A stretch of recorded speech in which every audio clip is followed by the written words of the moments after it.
این بزرگترین ساختمون مسکونی جهانه که تو چین ساخته شده. کسایی که توش زندگی میکنن عملاً میتونن بدون اینکه از ساختمون بیرون برن همه کاراشون رو انجام بدن.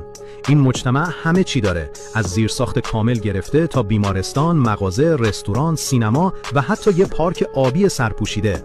بیشتر از 30,000 نفر توش زندگی میکنن.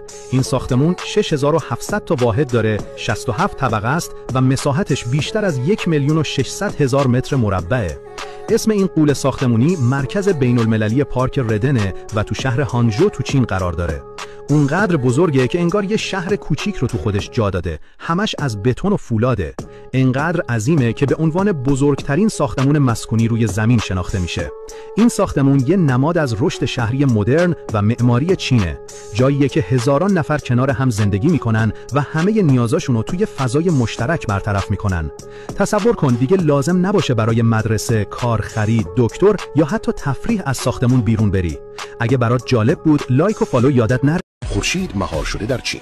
اینجا یکی از بزرگترین نیروگاه‌های خورشیدی شناور جهان قرار دارد. سازه مهندسی شده با بیش از 166,000 پنل خورشیدی که روی دریاچه‌ای در استان آنهویی شناور است.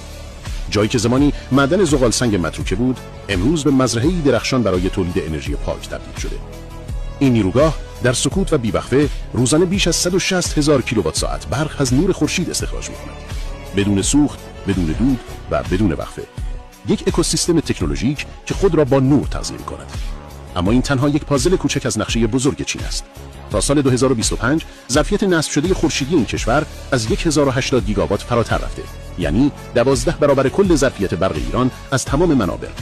فقط در یک ماه چین 93 گیگاوات پنل جدید به شبکه اضافه کرده، معادل برق کل کشوری مانند مصر یا 3 برابر ظرفیت تجدیدپذیر ایران.